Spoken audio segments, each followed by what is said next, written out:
निकलने का प्रयत्न नहीं कर रहा है, लेकिन जो निकलने का प्रयत्न कर रहा है वो बाप से भारत मुक्ति मोर्चा और बहुजन मुक्ति पार्टी के साथ ही कर रहे हैं। अगर शासन करती जमात बनना चाहते हो तो ये नजारों को आपको चेंज करना होगा।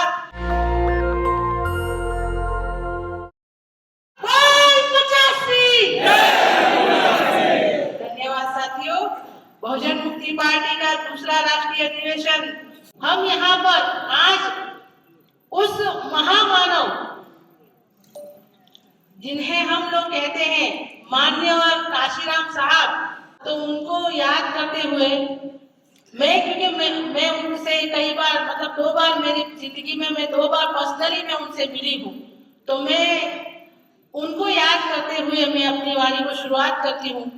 और मैं उनसे बहुत ही प्रेरणा लिया था कि जब गुजरात के अहमदाबाद में काकरिया जो है, यहाँ पे गुजरात के कुछ साथी हैं, तो जब हम उनके साथ में एक बार कार्यक्रम था काकरिया में, तो हम बहुत सारे लोग उनके साथ में उस कार्यक्रम में मेरे पिताजी भी थे, मेरे पिताजी और सोमैया साहब और बीके केनिया जी भी हैं यहाँ पर, बीके केनिया जी और हम बहुत छोटे थे, मेरे ख्याल से मैं बहुत छोटी थी, मुझे उम्र का मुझे जानकारी नहीं है।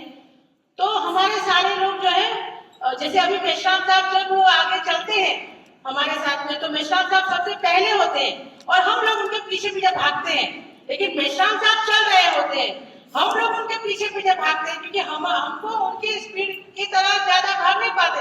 तो हमारे जो नेता थे माननीय काशीराम साहब, वो भी चल रहे थे, लेकिन हमारे जो सारे कार्यकर्ता थे वो भी उनके पीछे पीछे भाग रहे थे। और मैंने भी बीएसपी का झंडा लिया था और मैं भी बीएसपी का झंडा लेके उनके पीछे पीछे भाग रही थी। तो इसमें ऐसा हुआ कि माननीय काशीराम साहब और हम लोग चल रहे थे और उसमें एक कुत्ता जो कुतिया होती है वो अपने 4-5 पिल्लों को लेकर जा रही थी। तो ये मेरी नजरों के सामने की घटना है, इसीलिए मैं बता रही हूँ कि वो जो कुतिया थी अपने 6-7 पिल्लों को लेके जा रही थी और बीच में एक नाला आ गया। तो जैसे ही नाला आया तो वो जो कुतिया थी वो नाला को कूद गई, क्योंकि वो तो मतलब उसकी उम्र उस बच्चों से तो काफी है, इसलिए वो कूद गई। लेकिन जो पिल्ले थे वो नाला पार नहीं कर पाए। पिल्ले क्या हुआ, एक एक करके अंदर गटर के जो नाला था उसमें गिर गए। अभी ये सारी घटना जो है हम लोग चल रहे थे और सभी लोग नजर देख रहे थे। तो माननीय काशीराम ने और हम सभी ने देखा कि जो एक कुछ पिल्ले थे, वो कुछ पिल्ले उस कीचड़ के अंदर एंजॉय करने लग गए, कुछ पिल्ले थे वो सो गए और एक पिल्ला जो था वो बाहर कूद रहा था बाहर निकलने के लिए। तो माननीय काशीराम साहब ने क्या किया, उस पिल्ले को जो बाहर निकलने की कोशिश कर रहा था उसको हाथ से दिया। वो पिल्ला क्या किया, माननीय का हाथ का सपोर्ट जैसे ही मिला वो उसके माननीय काशीराम का हाथ का सपोर्ट देके वो पिल्ला बाहर निकल आया। तो हमारे जो साथी थे वो सभी साथी आपस में बातें करने लगे, अरे माननीय आप इतने बड़े महान व्यक्ति हैं और आप कैसे हैं, सिर्फ आपने एक ही पिल्ले को बाहर निकाला, बाकी को आपने छोड़ दिया। तो माननीय काशीराम साहब ने कहा कि आप लोगों ने जो देखा और मैंने जो देखा उनमें बहुत अंतर है। तो क्या अंतर है कि मैंने जब देखा कि उस गटर के अंदर जो नाला था उसके अंदर जो 6-7 पिल्ले गिर गए थे, उस पिल्लों में 4-5 जो 4 पिल्ले थे वो गंदगी जो थी उसका एंजॉय कर रहे थे।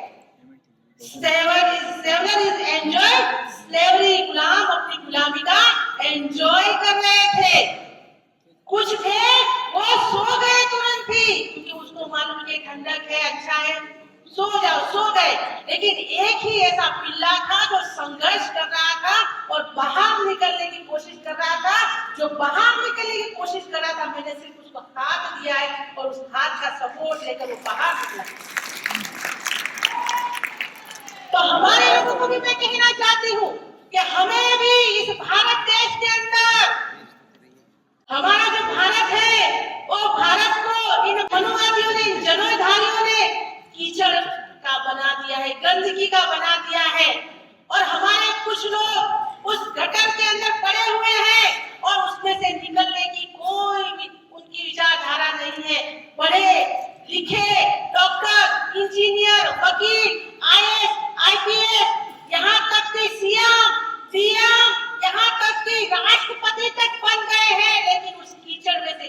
निकलने का प्रयत्न नहीं कर रहा है, लेकिन जो निकलने का प्रयत्न कर रहा है वो बाम से भारत मुक्ति मोर्चा और बहुजन मुक्ति पार्टी के साथी कर रहे हैं, और उस साथियों को निकालने का काम बामन मेश्राम साहब सपोर्ट देके कर रहे हैं,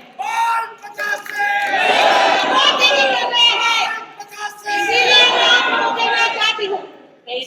लोगों को कहना चाहती हूँ, कि जब माननीय हमारे राष्ट्रपिता ज्योतिबा फुले थे, उन्होंने कहा था कि मेरे अति शूद्रों, हे मेरे शूद्रों, मैं आप लोगों को कहना चाहता हूँ, जब तक अंग्रेज इस देश में है, आप अपनी गुलामी की जंजीरों को तोड़ो और बाहर निकलो, नहीं तो दीर्घकाल तक तुमको कोई भी निकालने वाला नहीं है। तो मैं भी आप लोगों को कहना चाहती हूँ, जब तक भारत देश के अंदर, जब तक बामन मेश्राम साहब और परवेज प्रताप जैसे लीडर जिंदा है, हमें भी अपनी गुलामी से आजादी ले लेनी चाहिए, नहीं तो दीर्घकाल तक हमको भी कोई आजाद करने वाला नहीं है। हमें करना होगा, नहीं तो हो सकता है हम लोग ऐसा कहते रहते, रटते रहते, लेकिन माननीय काशीराम साहब ने कहा था हो सकता है, और हो सकता है। जो नहीं हो सकता है ऐसा सोचते थे, उनके अंदर जिज्ञासा पैदा किया, उनमें से नेता पैदा किया, और उनमें से ही नेता को सीएम बनाया, और सीएम बनाकर उत्तर प्रदेश की गद्दी पर बिठाया था। हमें माननीय बामन मेश्राम साहब के नेतृत्व में और परवेज प्रताप साहब के नेतृत्व में हमें भी अपनी आशाओं को बढ़ाना होगा। और साथियों, ये बहुजन मुक्ति पार्टी का राष्ट्रीय अधिवेशन है, लेकिन जिस संख्या के साथ में आप सभी लोग आए हो, आप लोग मैं तो निराश हूँ, मैं खुश नहीं हूँ, मैं निराश हूँ। जिस तरह से क्राउड होना चाहिए था, यहाँ पर सारे के सारे नेता है, अगर एक नेता अपने साथ 100 लोग आए होते तो ये स्टेडियम का नजारा कुछ और होता। अरे साथियों, आप अपने घर से ही कुछ लोगों को नहीं लाते हो, तो आप अपने वोट स्थल के अंदर, आप अपने बूथ के ऊपर लोगों को कैसे लेके जाओगे, कैसे नेता बनाओगे, कैसे शासन करती जमात बनाओगे। अरे भाइयों तथा बहनों, यहाँ महिलाओं की भी संख्या बहुत, उंगलियों में गिनती करने के, मैं खुद एक महिला हूँ, मुझे भी बहुत दुख होता है कि जब से हमको मालूम पड़ा है, मैं फोन कर करके थक गई हूँ लोगों को। मैं सिर्फ ये 2 दिन से फोन करना बंद किया, सिर्फ ये 2 दिन से मैंने फोन करना बंद किया। मैं कितने लोग आ रहे हैं, क्या कर रहे हो, कितना फंड हुआ, हम लोग बोल के थक गए हैं।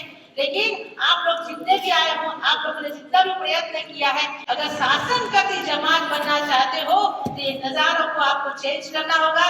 और आप लोगों ने मुझे जो शांतिपूर्ण सुना, उसके लिए धन्यवाद। जय भीम, जय मूल्यावासी। नेशनल दस्तक की आपसे गुजारिश है कि अगर इसको बचाना चाहते हैं तो नेशनल दस्तक को सब्सक्राइब करने के लिए रेड कलर के सब्सक्राइब बटन को दबाएं, फिर बेल आइकन की घंटी दबाएं। नेशनल दस्तक को बचाने के लिए बहुत जरूरी है कि हर खबर को शेयर करें, लाइक करें, कमेंट जरूर करें।